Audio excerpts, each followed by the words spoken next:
I encourage everybody to try to do it with me so you can see how the movement is. So the first exercise is a squat press.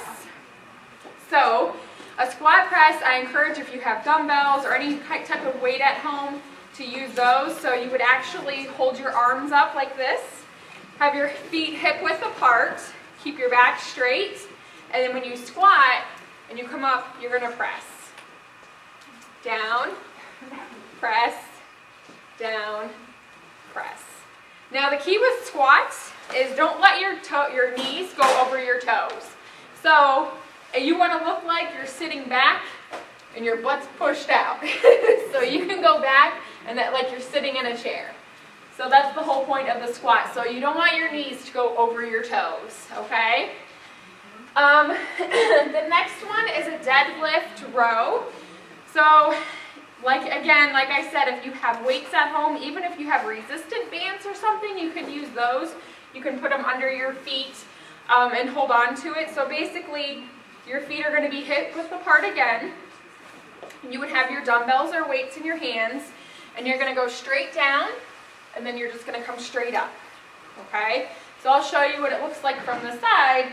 So you're going to go straight down, have a slight bend in the knees, your back is going to be straight, and then you're going to come straight up, okay? So those are really nice if you have a little bit of weight to do those. The next one is ab cycles. Where's Julie at? Can you come over here?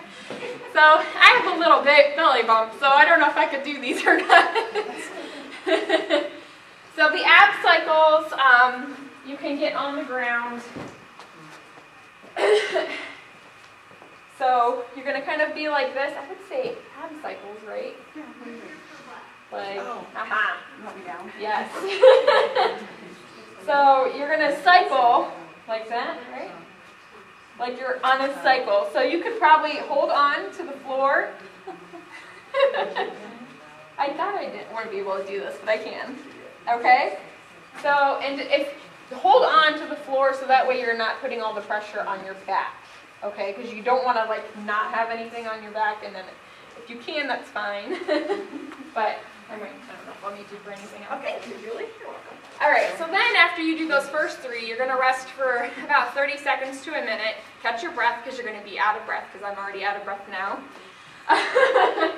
And then you'll go on to circuit 2, which is walking lunges. So again, have weights. If you have weights at home, use those.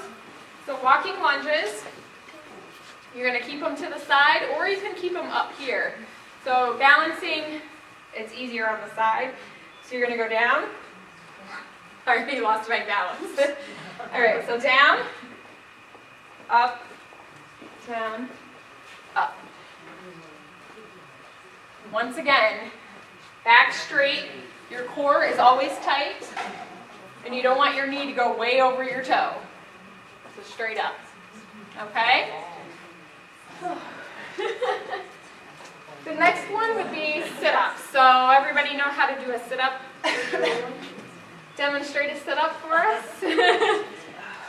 So the whole point of a sit-up is not for you to use your neck or your shoulders, it's to use your core.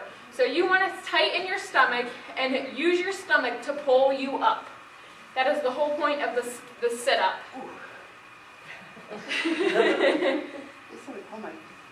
Pull your feet down.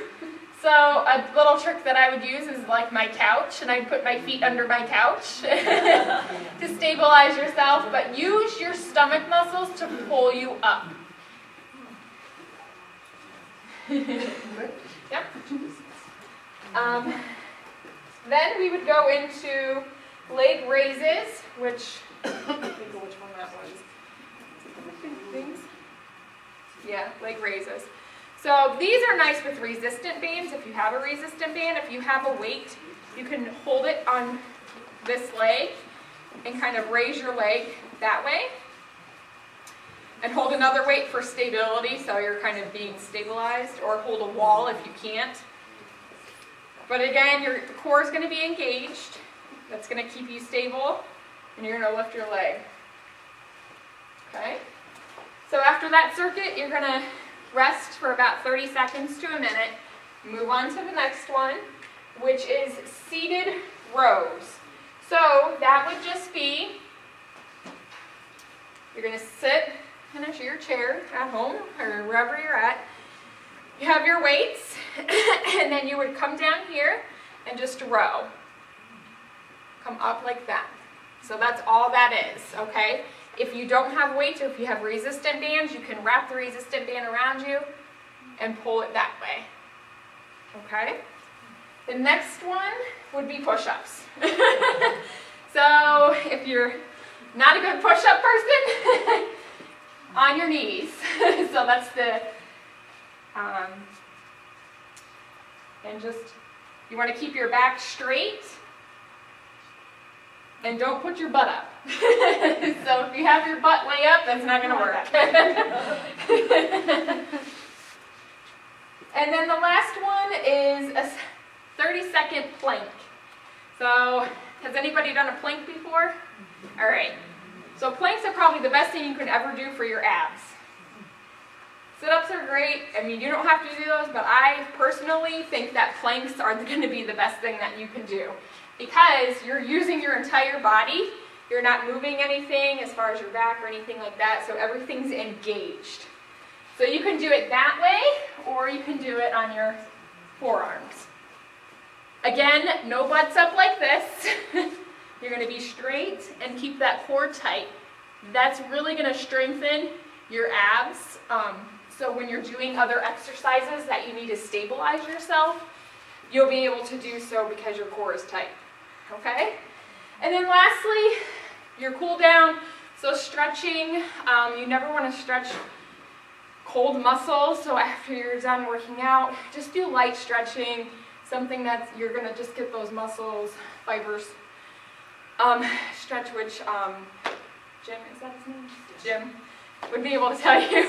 Yes. Stretching is very good. You don't want to not stretch your muscles, okay? Because you just built those. So basically, you're contracting your muscles, and they're going to be tight because you just got done working them out. So stretching is going to help loosen them up and help for recovery.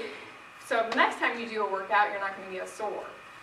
So, yep, some basic stretching moves. And you don't have to do it for a long period of time either. So it doesn't have to be like an hour for stretching or half an hour. If anybody has any questions on any of these workouts, Julie or myself, we're at Premier. We're both trainers there. I can help you. She can help you. If anybody comes there and they want, please reach out. So we don't want anybody to get injured or hurt or anything like that. If it's during the equipment orientation afterwards or anything during, just let us know. So.